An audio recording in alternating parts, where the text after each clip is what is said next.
So, bro hits me up last night and he's stressed because this girl he's been having fun with, he's been talking to her all month, right? He's talking about her too. He brings up that she's making relationship jokes, even though he made it clear since day one he doesn't want a relationship and so forth. And he's saying he's having a good time and so is she. And again, hey, do you, bro? That's your lifestyle. Well, he's saying last night on the phone that she started sending him text messages a few days ago, sort of baiting into the conversation about being monogamous with each other.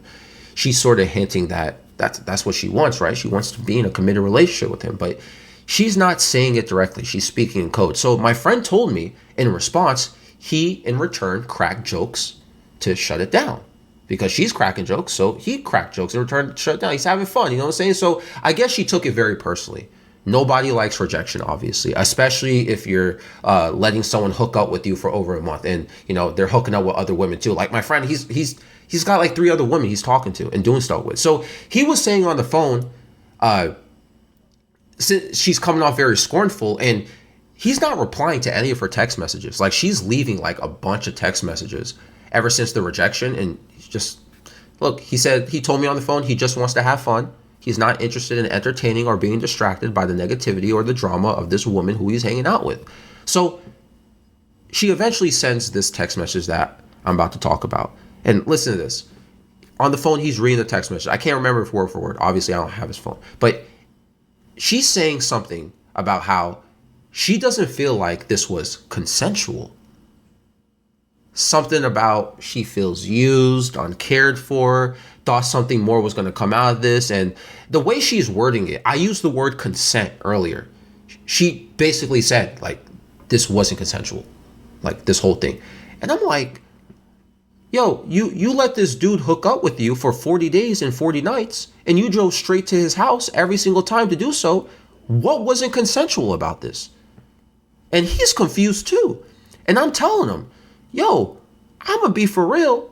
She sounds like she regrets hooking up with you. And now she's twisting narratives and starting to create false memories in her head, acting like this was an event that wasn't what, it's like, look, he's complaining on the phone that, again, she drove to his place each time and they were doing stuff like literally every day. If not, they took a maximum of a 2-day break. Remember, I told you that he's been talking about this girl all month, you know what I'm saying? So I know what their schedule is like, you know what I'm saying? Because he's just openly talking about it. Like they're doing this every night, 2-day maximum break.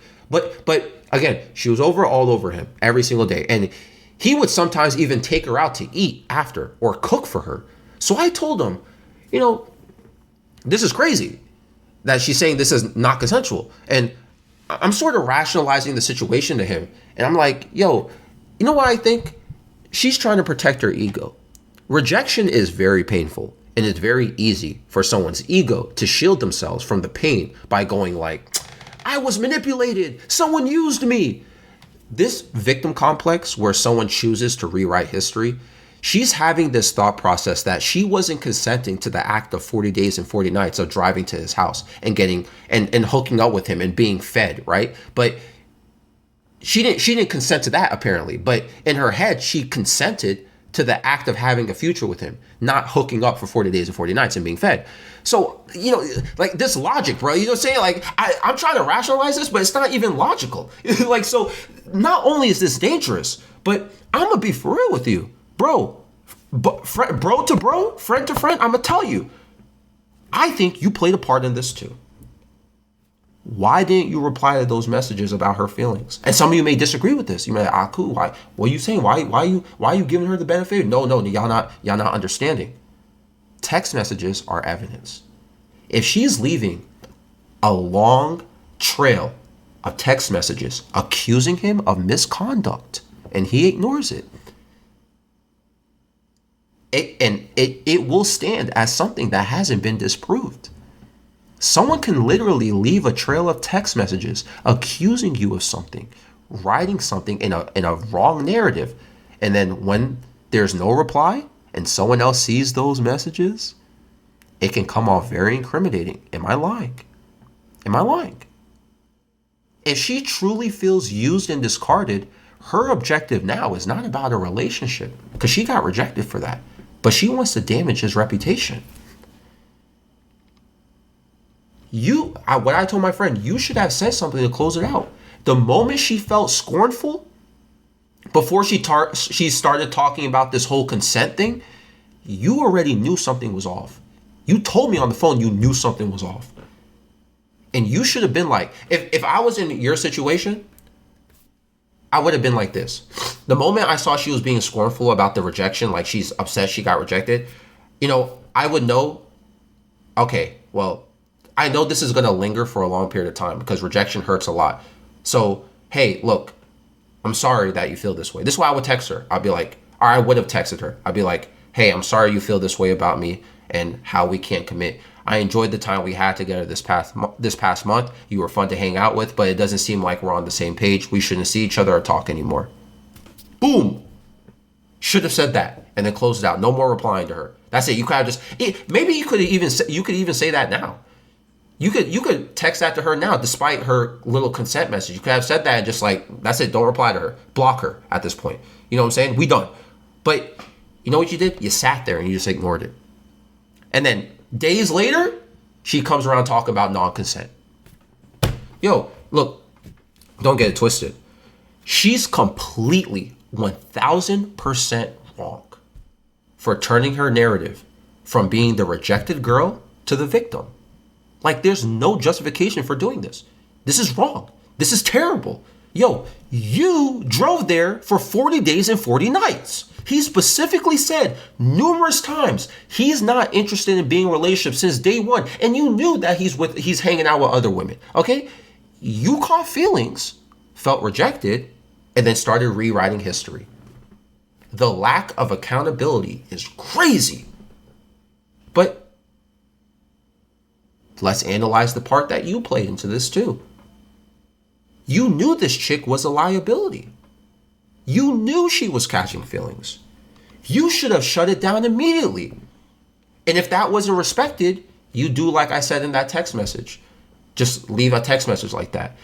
Yo, you're banging 3 other girls anyway. Why didn't you say it? Like, it's not like for real, it's not like was your only option. Like, you just straight up just ignored her. Like, you had, like, what's the point of this? Now it's just, like, just say, sorry, we're not on the same page. Adios. Now she's feeling scornful. And you should have said something. Said, Nori, you don't have to argue with people. I'm not saying to him, like, you don't have to argue with people who disagree with you. Just say your piece and say goodbye. You know what I'm saying? I told him, though, to archive everything. Save the text messages, screenshots, yada, yada. And in the future, be more strict about who you're messing with. You don't want to be committal.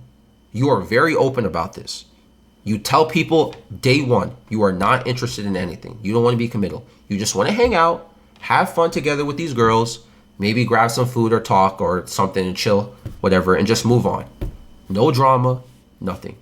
You're not into entertaining anything else. You talk about you're very focused on your job and your business and so forth. So, you feel like he says, quote, women can be very distracting. You know what I'm saying? The drama and the emotions and so forth. Okay, I get it. I get what you're saying. So that's why you don't want to commit to anybody, because it feels like it's going to add something extra to your life and you feel like your life is very overwhelming and busy. Okay, I get it. So stick to the plan then. If you're going to continue this lifestyle, stick to the plan. But you didn't. You didn't. This is what happens when you don't. You should understand, you talk about business, right? When something's a liability, you got to address the liability. You don't just ignore a liability, you address it.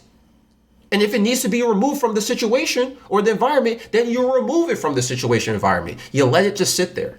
And now this is what happens. You let it boil over. Again, don't get twisted. I'm not blaming him like he's completely at fault. He's not completely at fault. She's 1000% wrong. But bro, everybody has a part in some sort of situation. Hopefully he learned his lesson here. What do you guys think? This episode is found on Spotify and YouTube. I'm out.